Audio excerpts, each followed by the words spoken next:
2장 응력과 변형률 부분을 좀 보도록 하겠습니다. 자, 2장의 응력과 변형률 내용이 상당히 좀 많은 편입니다. 그리고 또 실기 시험과 관련해서 나오는 부분도 부분적으로 있기 때문에 좀 정리하는데 신경을 좀 써줘야 될 거고요. 앞의 내용들은 보통은 다 여러분들이 알고 있는 내용이에요. 응력에 대한 개념, 변형률에 대한 개념, 그런 내용들을 알고 있는 내용이고, 거기서 조금 이제 붙어서 좀 추가해서 좀 정리를 해야 될 내용들이 있는 것이죠. 다른 그 문제집에는 우리 교재 2장 내용이 보통 1, 2장으로 이렇게 나눠져 있는 그런 내용들입니다. 근데 저는 이걸 합쳐서 2장에 묶여서 다 응력과 변형에 대한 얘기이기 때문에 다른 그런 문제집들의 1, 2장에 있는 내용을 그렇게 합쳐서 놨다고 생각을 하면 되고, 보통 다른 교재 문제집에는 우리가 앞에서 봤던 1장 내용이 없는 이런 교재들이 많이 있을 것 같아요. 저는 이제 재료학은 이제 말씀드렸듯이 정력학적인 베이스를 두고 이루어지는 과목이다 보니까 먼저 힘과 모멘트에 대한 평형은 여러분들이 알고 있어야 되겠다라는 생각에서 1장은 이제 그렇게 구성을 좀 한 거고, 자, 그러다 보니까 2장이 내용이 좀 많다 이렇게 생각하시면 됩니다. 그래서 2장에서 문제가 많이 나오면 뭐 4-5문제 정도까지도 나올 수가 있습니다. 그냥 넘어가시면 이게 쉬운 내용이구나 그냥 넘어가시고 이렇게 해야 될 부분은 분명 아니다.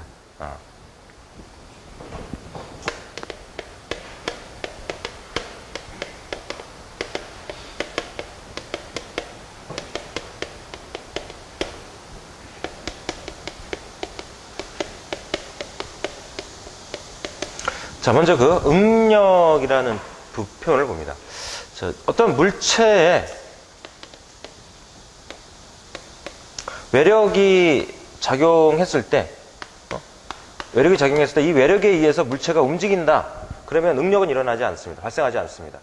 지금처럼 그림에서처럼 좌측이 이렇게 구속되어 있는 상태에서 이렇게 이제 외력이 작용한다. 이때 외력은 우리가 하중이다라는 표현을 쓸 수가 있습니다. 좌측은 고정되어 있기 때문에 발력이 이렇게 발생을 하게 되죠. 그래서 늘어나 견디지 못하면 끊어집니다. 끊어지게 돼. 응력에 의해서 파괴된다 이렇게 볼 수 있다는 얘기죠. 그래서 하중이 작용하면 구속된 물체에 이런 하중이 작용하게 되면 재료 내에는 응력이 발생하고 변형이 일어나게 된다는 것이죠. 그 응력을 지금 표현해 보고자 하는 거야. 자, 이 응력의 표현에는 수직응력이라는 표현이 있어요. 수직응력이라는 표현. 수직응력은 단면에 위에서 보는 그림에서 보는 것처럼 단면에 직각으로 작용하는 힘에 의해서 발생하는 응력을 수직응력이다라고 얘기합니다. 단면에 직각인 방향, 단면에 수직인 방향, 그 방향을 우리가 법선 방향이라고도 얘기를 해서 법선응력이라는 표현을 쓰기도 하고요. 그리고 또한 길이 방향이죠. 지금처럼 길이 방향이니까 길이 방향 우리가 축방향이라고 얘기합니다. 그래서 축응력이라는 표현을 쓰기도 해요. 그래서 수직응력, 법선응력, 축응력을 구하라. 같은 맥락에서 생각해 볼 수 있는 건데, 이런 수직응력에는 두 가지가 있죠. 인자응력이 있어요. 인자응력은 대부분의 하중을 받는 물체는 봉이에요. 원형 단면봉에 양쪽에서 하중이 이렇게 작용한다. 이렇게 보겠습니다. 그럼 위에서와 똑같죠. 구속시켜 놓고 하중을 가해서 발력이 작용함으로써 양쪽에서 당기는 것과 같은 상태야. 그죠? 이렇게. 자, 이렇게 이제 단면에 직각 방향으로 단면의 안쪽이 아니라 단면의 바깥쪽으로 걸리는 그 하중이 의해서 발생되는 응력이 인자응력이야. 인자응력에 의해서 한 단면이 찢어질 수가 있어요. 그 단면에 발생하는 응력은 균일하게 발생하죠.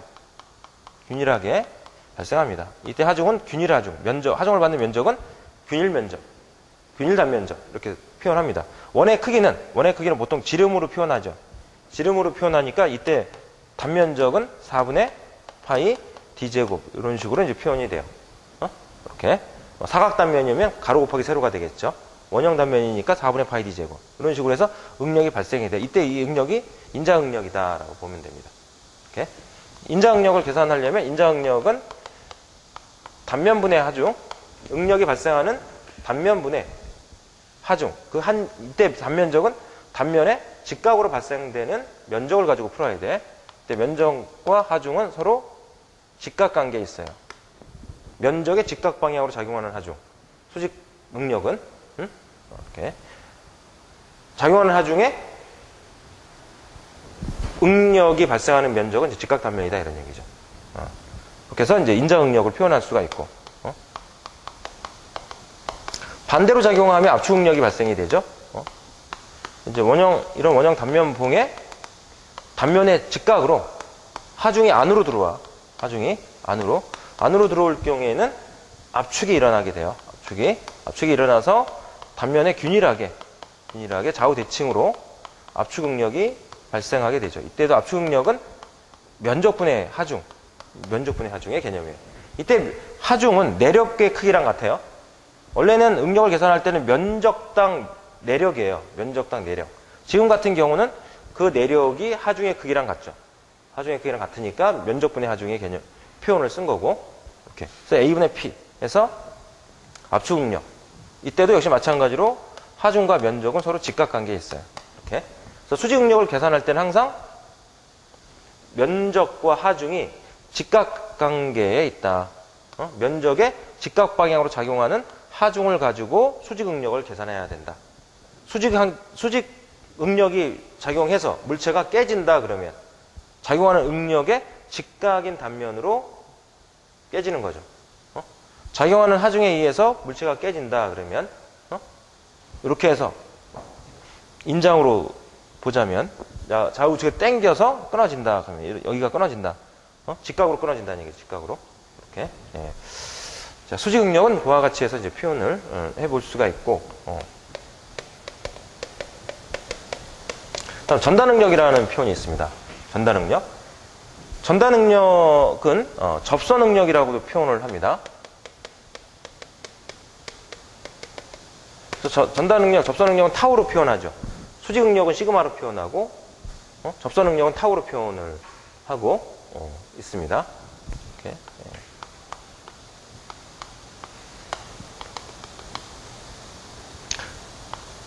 자, 이미 한 단면에 면의 접선 방향으로 하중이 걸려.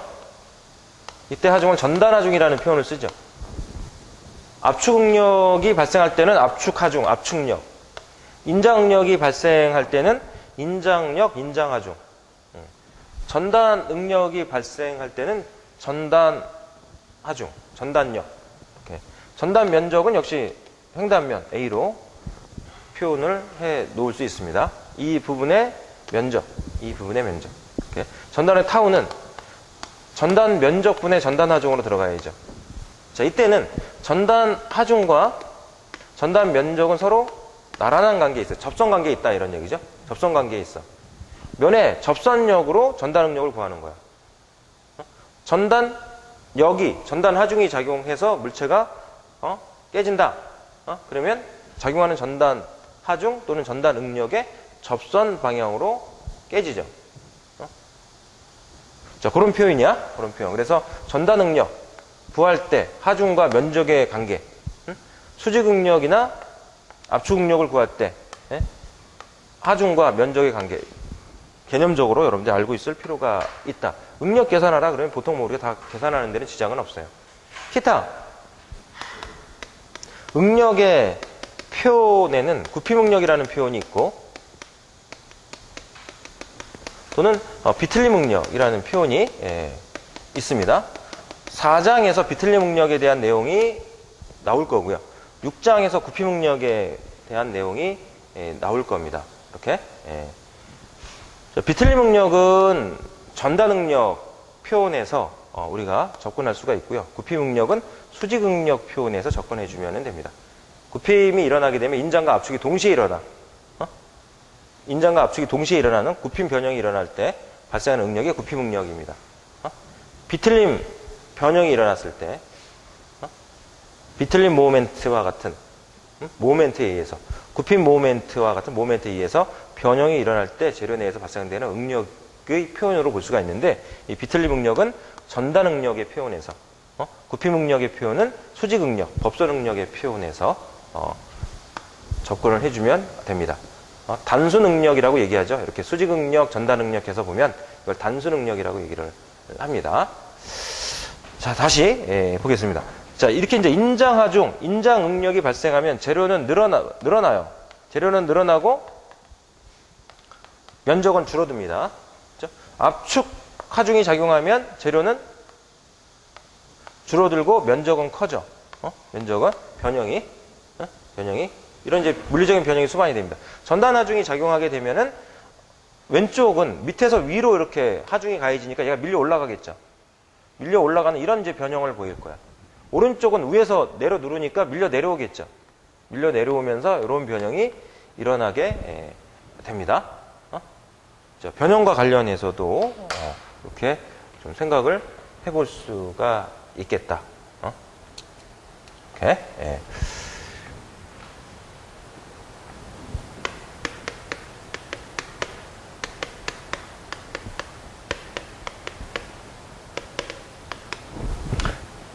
자, 이번에 이제 변형률의 표현을 보겠습니다. 변형률. 이 변형률은 우리가 변형도라는 표현을 쓰기도 합니다.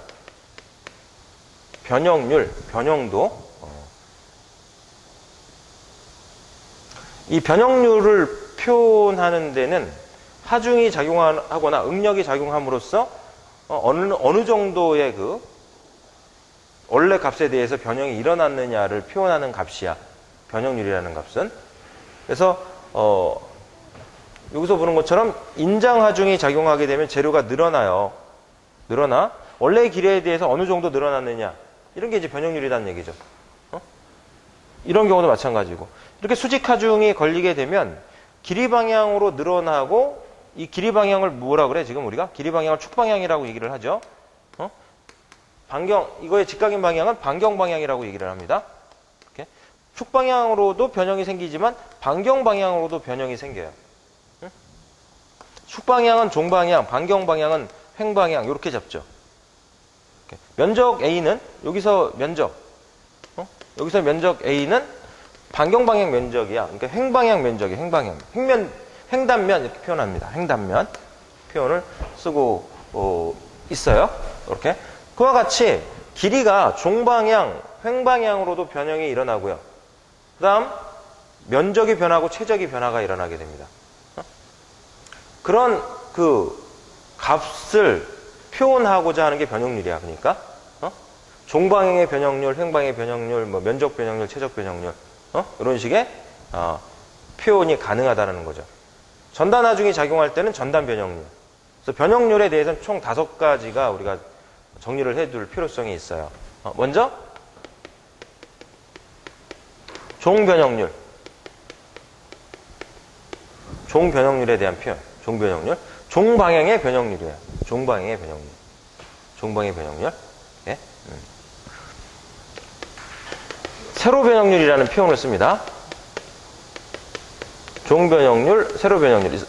입실론으로 표현을 하는데, 봉을, 원형 단면 봉을 기준으로 해서 봅니다.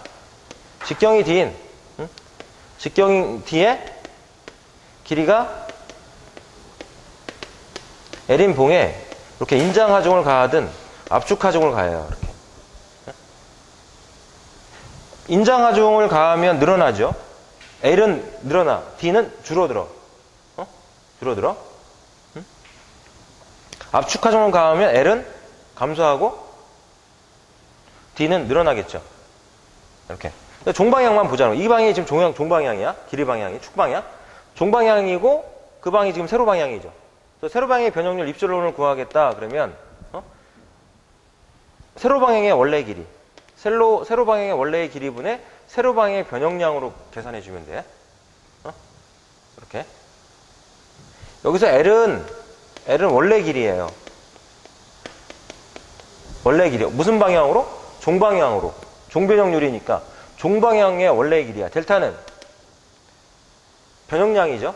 델타는 변형량이야. 종변형량. 종변형량 또는 세로 변형량.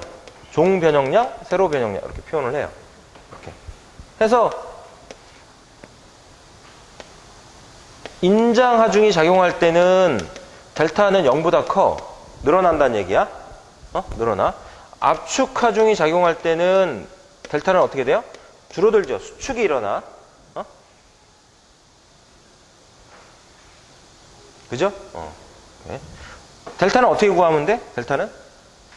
변형 후의 길이에서 변형 전 길이를 빼면 되는 거죠. 응?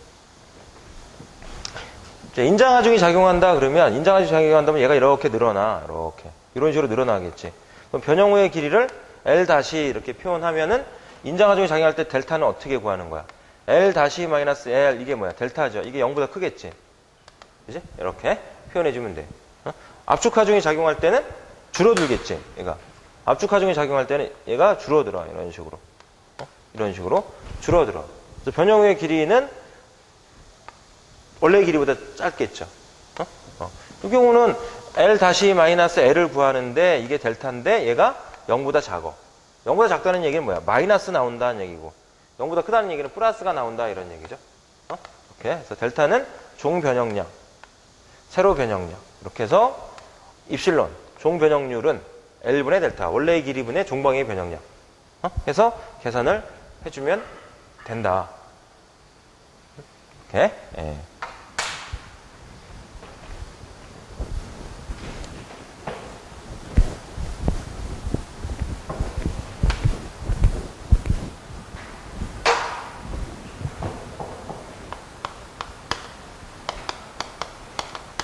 이번에 횡방향의 변형률을 보겠습니다. 횡변형률. 횡변형률 또는 이제 가로변형률이라고 표현해서 입실론 다시로 넣죠. 입실론 다시. 이렇게. 역시 마찬가지로 봉을 상단을 고정해요. 봉을 상단을 고정해서 인장하중을 가하거나 압축하중을 가해. 이렇게. 그러면 길이가 늘어나거나 수축이 일어난단 말이에요. 지금 횡방향이니까 이 방향을 보자는 거죠. 이 방향을 봐. 횡변형률 입실론 다시는 횡방향의 원래 길이, 횡방향의 원래 길이는 D가 되겠죠. 횡방향의 원래 길이 D분의 횡변형량 해서 들어갑니다. 횡변형량은 델타 다시로 놓겠습니다. 자, 교재에서는 변형량을 란다로 표현해 놨을 거야. 델타로 놨구나. 델타네요, 델타. 그죠? 교재에서도 델타로 놨어. 델타로. 이렇게. 델타로 놨어. 이렇게. 그래서 입실론 다시는 D분의 델타 다시. D는 원래 길이에요, 원래 길이. 원래 길이니까 여기선 직경이죠, 직경. 횡방향이니까 원래의 직경이에요. 델타 다시는 횡변형량.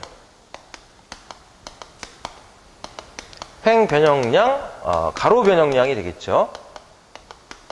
가로 변형량. 해서 표현이 돼서, 인장일 때는 델타 다시가 0보다 크겠어, 작겠어? 인장일 때는. 작겠죠? 작아져. 압축일 때는 델타 다시가 0보다 커요. 이렇게. 인장하중이 가해지면요, 얘가 쭉 늘어나. 쭉 이렇게 늘어나면서 직경이 어떻게 돼? 직경이 줄어들어. 변형 후 직경을 D 다시. 이렇게 봤을 때 인장일 경우 델타 다시는 D 다시 마이너스 D인데 얘가 델타 다시 0보다 작죠? 마이너스란 얘기야. 마이너스란 얘기야. 압축일 때는 길이가 짧아지고 두꺼워진단 말이야. 직경이 늘어난단 말이야. 직경이 이렇게 늘어나니까 델타 다시는 D 다시 마이너스 D 해서 델타 다시를 구해주면 얘는 0보다 커요. 플러스가 나온다는 거죠. 이렇게. D 다시를 구하라, L 다시를 구하라 이런 문제도 나와. 간단하게는 D 다시 구하라, L 다시 구하라. 이때 이제 인장이냐 압축이냐를 따져서 이게 길어지느냐, 늘어나느냐, 수축이 됐느냐 이거를 판단해 갖고 구해야 돼. 잘못하면 그냥 거꾸로 구해서 답을 선택하는 경우가 있을 수가 있어요.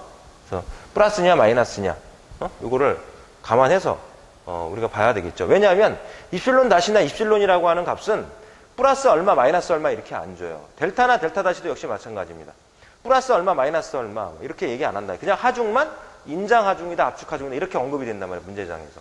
그러면 이게 늘어나는 양이냐 아니면 줄어드는 양이냐를 그래서 이게 플러스 값이냐 마이너스 값이냐를 내가 판단해서 구해줘야 된단 말이죠. 이걸 잘못하면 이제 반대로 구하는 수가 생긴다. 이렇게. 종변형률, 횡변형률. 이렇게 해서 정리를 좀 해 놓고요. 해 놓고, 자, 여기서 종변형률과 횡변형률의 비를 하나 정리하는데요. 그 비를 포화송의 비라고 얘기합니다. 포화송의 비. 그래서 뮤로 놔요. 어떤 경우는 뉴로 이렇게 주는 경우도 있어. 자, 우리는 이제 뮤로 처리하겠습니다. 포화송의 비 뮤는 n분의 1로 표현하는데 이 값은 입실론분의 입실론 다시 값이에요. 종변형률분의 횡변형률의 비를 포화송 비라고 얘기를 합니다. 자, 요거는 이미 이제 재료에 따라 다 조사가 돼 있다. 경험적인 값으로 다 줄 수가 있다는 거죠.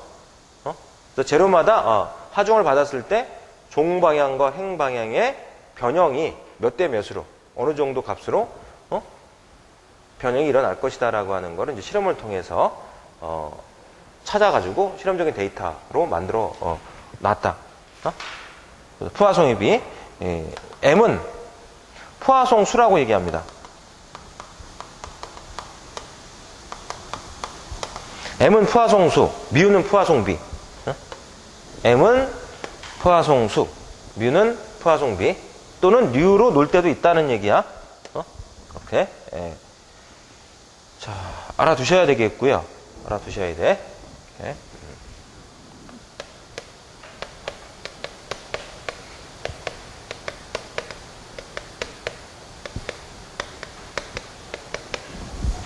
자, 그 다음에 면적 변형률을 보겠습니다. 면적 변형률. 면적 변형률을 보죠. 면적 변형률. 면적 변형률은 원래 면적분의 면적 변화량으로 구해주면 됩니다. 종 변형률은 종방향의 원래 길이분의 종방향의 변형량. 횡 변형률은 횡 방향의 원래 길이분의 횡 방향의 변형량. 이렇게 구해주면 되는 거죠. 면적 변형률은 원래의 면적분의 면적 변화량으로 계산을 하면은 된다. 자, A는 원래 면적이에요.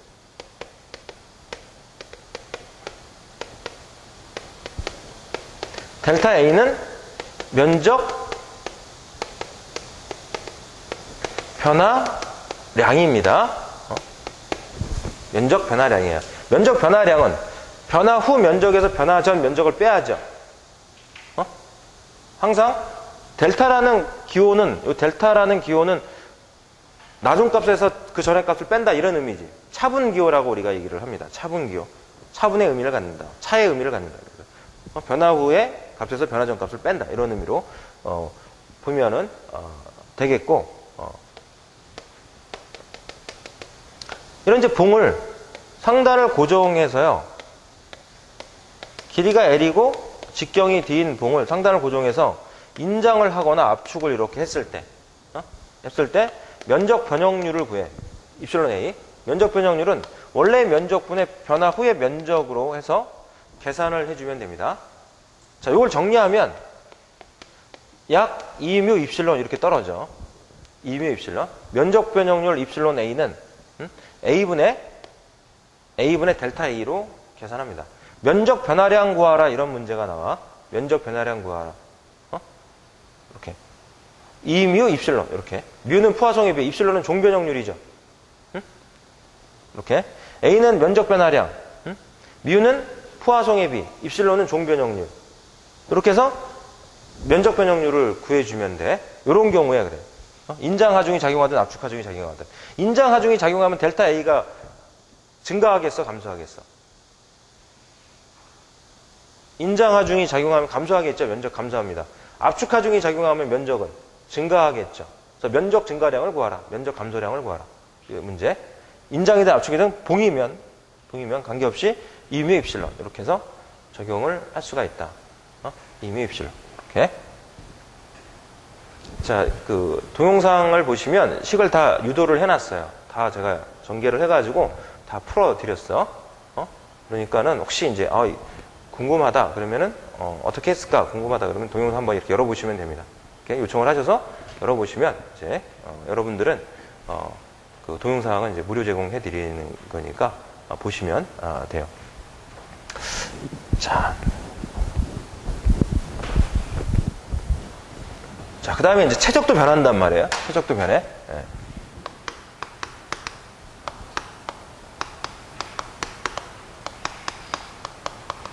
최적 변형률을 보겠습니다. 최적 변형률은 입실론 V로 놓죠. 최적 변형률은 입실론 V. 입실론 V 최적 변형률은 원래 최적분의 최적 변화량으로 계산해 주면 돼. 네? V는 원래 최적. 원래 최적 값이고요. 델타 V는 최적 변화량이 되겠죠.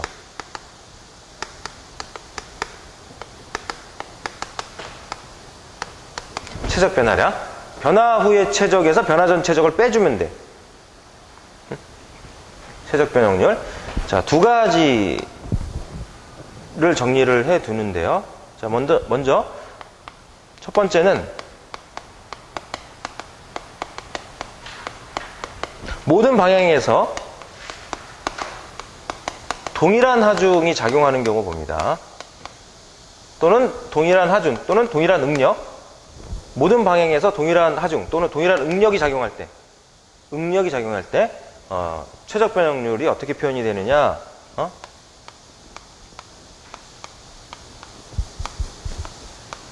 정류 면체를 놓고 생각을 해보면 한 변의 길이가 L인 이렇게 정류 면체에 X 방향으로 Y 방향으로 Z 방향으로 이렇게 응력 시그마나 하중 P가 걸려요.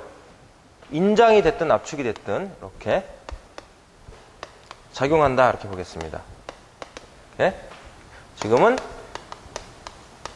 정륜면체 그리고 이 재질은 등방성 재질이라고 표현을 합니다. 등방성 재질이다 이런 얘기는 동일하중에 대해서는 동일한 변형을 갖는 그 재질이다 이런 의미로 생각하시면 돼. 동일한 하중, 동일한 응력에 대해서는 동일한 변형을 보인다. 이렇게 보시면 돼요. 이렇게. 네? 그러면 이때는 원래 최적은 L의 3승이 되겠죠. 변화 후의 최적은 V 다시는 변화 후 최적. 변화 후의 최적은 L 플러스 마이너스 델타 3승 이렇게 잡을 수가 있어. 이렇게. 그렇죠? 델타는 변형량이야. 플러스일 때는 뭐야? 인장하중이 작용할 때죠. 인장하중이 작용하면 플러스, 압축하중이 작용하면 수축이 일어날 테니까 마이너스. 그렇게 본 거야. 이렇게 해서 델타 V 최적 변화량을 계산하면 변화 후의 최적에서 변화 전 최적을 빼서 나누면 돼. 이렇게 원래 최적분의 최적 변화량에서 나누면 돼. 그렇게 해서 정리를 해주면 돼요. 정리를 해주면 최적 변형률 입실론 V는 원래 최적분의 최적 변화량에서 정리해주면 이 값이 약 플러스 마이너스 3배 입실론 이렇게 나와요. 플러스 마이너스 3배 입실론 이렇게 나와. 이렇게. 그래서 플러스일 때는 인장, 마이너스일 때는 압축 이렇게 보면 돼요. 플러스 인장 하중이 작용할 때는 입실론이 플러스죠. 0보다 커 입실론이. 압축 하중이 작용하면 입실론이 0보다 작아. 요거는 이제 앞에서 했던 거를 생각해 보시면 돼. 자, 그러니까 여러분들이 이제 최적 변형률 하면 최적 변형률 어떻게 구할 것이냐. 그리고 물체에 작용하는 하중이 지금 어떻게 표현이 됐느냐. 그러면 결과식이 어떻게 나오더라. 이게 이제 매칭이 돼야죠. 매칭이 돼서 정리를 해 두시는 거야. 그러면 이제 문제를 보고서 이제 맞는 식을 갖다가 적용시켜서 문제를 풀어야 돼. 이거 다 적용 이렇게 집어넣어가지고 풀어가지고 이거 정리해갖고 풀 시간이 없어. 시험 볼 때는. 이거는 이제 다 역시 동영상에 다 정리를 해서 다 풀어놨습니다. 그래서 그거 참고하시면 되긴 하는데요. 결과적으로 이제 이와 같은 표현식을 여러분들이 기억을 해줘야 되는 거지. 어떤 경우에 써먹을 것이냐라고 하는. 알아두셔야 되겠다는 거죠. 오케이? 두 번째는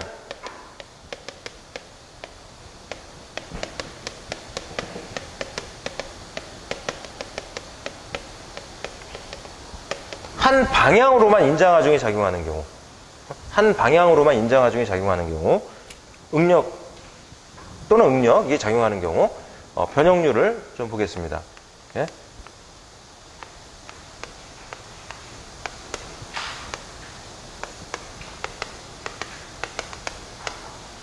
한 변의 길이가 L인 이 정육면체 윗면을 지금 윗면을 고정하고요. 윗면을 고정하고 밑으로 Y 방향으로 이렇게 쭉 당겼어. P라는 하중으로.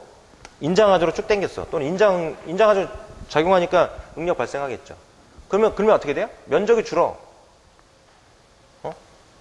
면적이 줄고 길이가 늘어나.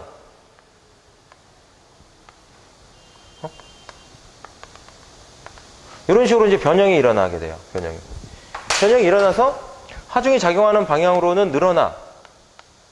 델타만큼. 그렇지 않은 방향으로 수축이 일어나겠죠. 델타 다시. 수축이 일어나. 델타 다시만큼 이렇게 수축이 일어나. 수축이 일어나서 원래 최적 V는 L의 3승이고요. 원래 최적 V는 L의 3승이고 변화 후의 면적은 L-델타 다시의 제곱이고 변화 후의 길이 L 다시는 L 플러스 델타로 표현이 돼요. 이렇게 해서 변화 후에 최적 V 다시는 A 다시 곱하기 L 다시 이렇게 해서 최적 변형률을 구해주면 돼. 최적 변형률 입실론 V는 원래 최적 V분의 최적 변화량 델타 V로 계산해주면 돼. 그러면 얘는 약 입실론 종변형률 입실론에 1 플러스 2뮤 1 마이너스 2뮤 입실론에 1 마이너스 2뮤로 정리돼요. 최적 변형률이 원래 최적분의 최적 변화량에서 입실론 여기서 입실론은 L분의 델타죠. 종 변형률이야. 이 방향을 하중이 작용하는 방향을 종방향으로 생각하고 원래 길이 종방향의 원래 길이분의 종방의 변형량 해주면 나오는 거죠. 이렇게 계산을 표현을 해주면 돼. 입실론에 1-2뮤 이렇게 해서 표현이 됩니다. 최적 변형률을 구하는 표현식이. 자, 저거보다는 이게 중요해. 저거보다는 이게 중요해. 저거는 시험 문제 잘 안 나와. 이거는 가끔 나온다는 거야. 이렇게. 최적 변형률 입실론 V는 V분의 델타 V. 입실론에 1-2뮤. 1 플러스 2뮤로 돼 있나? 갑자기 공식 헷갈리네. 맞죠? 1-2뮤. 이렇게. 1-2뮤. 이렇게 해서 표현이 된다. 공식이. 자, 우리가 이게 정육면체에서 이렇게 지금 출발을 했어요. 이 식을. 자, 그런데 원형 단면에 적용시켜도 되는 식이야. 봉이 이렇게 상단에 봉이 매달려 있고 인장하중 P가 가해지고 길이는 L이고 직경이 D야. 이 봉에 인장하중 P가 이렇게 가해졌어. 이때 최적 변형량 구하라. 최적 변형량 구하라. 그러면은 입실론의 1-2뮤에서 최적 변형률 구해갖고 원래 최적 V 곱해주면 됩니다. 써먹어도 돼. 써먹어도 돼. 이렇게 그대로. 압축하중이 작용할 땐 그건 못 써먹냐? 압축하중 작용할 때 써먹어도 돼요. 응? 단 입실론이 어떻게 되겠어? 인장하중이 작용하면 입실론이 플러스가 돼. 압축하중이 작용하면 입실론은 뭐가 돼? 마이너스가 돼. 수축이 일어나니까. 그러면 델타 V가 뭐라는 얘기야? 압축하중이 작용하면 최적 변화량은 마이너스, 즉 감소한다는 얘기야. 감소한다는 얘기야. 인장하중이 작용하면 입실론이 0보다 크다는 얘기니까 최적 변화량이 증가한다는 얘기가 돼요. 물론 1-2뮤 이 가로 안이 0보다 크다라는 전제하에서 그래요. 그러면 0보다 작으냐? 가로 안이 0보다 작으냐? 안 그렇다는 얘기죠. 지금 이와 같은 경우가 됐든 인장하중을 가해 이렇게 인장하중을 가하는데 최적 변형률이 마이너스가 나오느냐? 즉 원래 최적분의 최적 변화량이 해서 최적 변화량이 0보다 작으냐 이거죠. 인장하중을 가했을 때 이렇게 인장하중을 가했을 때 작으냐? 작으냐? 원래 최적보다 변화 후 최적 계산했을 때 이 값이 0보다 얘보다 얘가 작으냐 이거지. 자, 이렇게 당겼을 때요. 당겼을 때 사실 이 길이나 이 얘가 뭐 이렇게 이제 변형이 되는 거로 이런 식으로 우리가 봤는데 면적의 변형이요. 그렇게 크지 않아요. 길이가 더 L 다시가 그러니까 D는 D 다시로 바뀌겠죠. L은 L 다시로 변화가 일어나. 당겼을 때. 그때 작용하는 하중의 방향으로 늘어나는 이 값이 D-가 줄어드는 것보다 얘가 훨씬 더 큰 변화를 보일 거예요. 변화가. 그러니까 우리가 뭐 면적 곱하기 길이 이렇게 구할 때 이 변화되는 이 A-라고 하는 값이 면적이 줄어들겠지만 이 값이 원래의 면적에 비해서 상대적으로 원래의 길이가 L-로 변하는 것만큼 크게 변하지 않기 때문에 얘가 V보다는 V-가 클 거라는 거죠. 인장하중을 가하면요, 최적 변형률은 0보다 크다라고 하는 거죠. 그러니까 가로 안이 0보다 커야지 돼요. 입실론은 당연히 0보다 커요.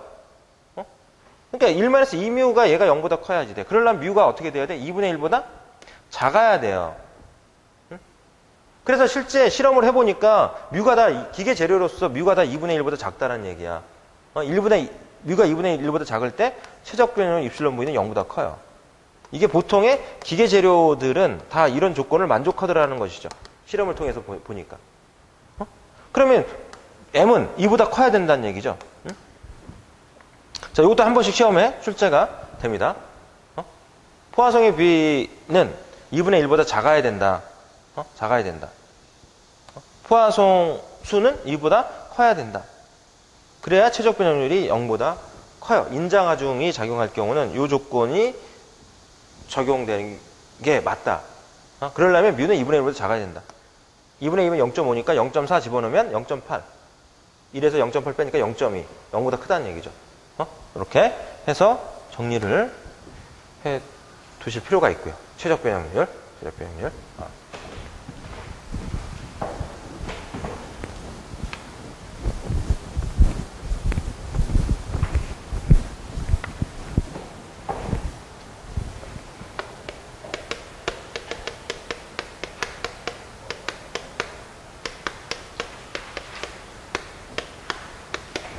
자, 이번엔 전단 변형률이라는 표현을 좀 보도록 하겠습니다.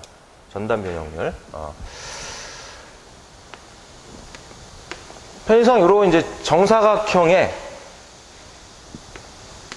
한 변의 길이가 L인, 한 변의 길이가 L인, 그런 이제, 정사각형의 위아래에서 전단 하중을 가한다. 이렇게 보겠습니다. 전단 하중. 또는 전단 응력을 가한다 이렇게 보죠. 그럼 얘가 이제 찌그러지겠죠. 찌그러져. 하중이 작용하는 방향으로 위에 면은 오른쪽으로 이동하고 아래 면은 왼쪽으로 이동하고 원래의 길이 L에 대해서 얼마만큼 이동했느냐 그걸 표현하기 위해서 아래 길이 L을 기준으로 이렇게 보겠습니다. 이렇게 보죠. 이렇게 봐. 전단 응력, 전단 하중을 가했더니 이렇게 전단 변형이 일어나더라. 찌그러져. 전단 변형이 일어나. 전단 변형이 일어나.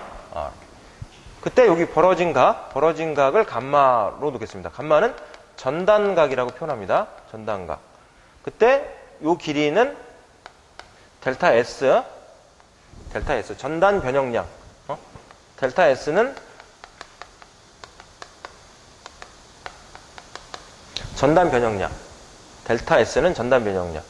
감마는 전단각. 이렇게 보겠습니다. 자, 여기서 전단각 탄젠트 감마를 구하면 감마는 L분의 델타 S로 표현되겠죠. 이렇게 직각삼각형에서 전단각을 구하면 탄젠트 감마는 L분의 델타 S 이렇게 표현이 됩니다. 탄젠트 감마 값을 전단 변형률이라고 표현합니다. 전단각의 탄젠트 값을 전단 변형률이라고 하자. 여기서 이 감마가 전단각이니까 단위는 디그리예요. 도예요. 근데 이 각이 미소각입니다. 이 각이 미소각이야. 미소각이기 때문에 얘를 라디안으로 고쳤을 때는요.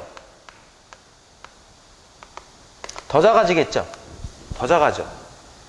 미소각일 때는 미소각의 탄젠트 값은 그 미소각을 라디안으로 고친 값하고 같아요. 같다기보다는 수렴한다 이런 얘기지. 탄젠트 감마는 이 감마를 디그리가 아니라 라디안으로 고쳐. 라디안으로 고쳤을 때 그 값에 수렴해요.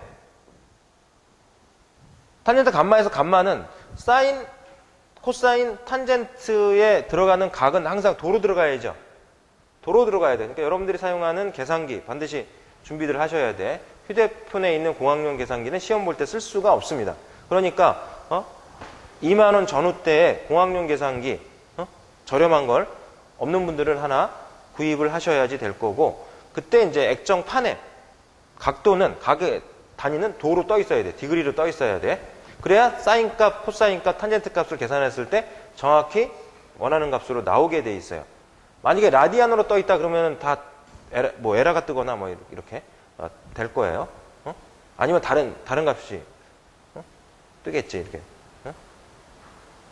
그러니까 다른 값이 떠버려서 나왔다 그럴 경우에는 다 이제 계산이 잘못되는 거예요.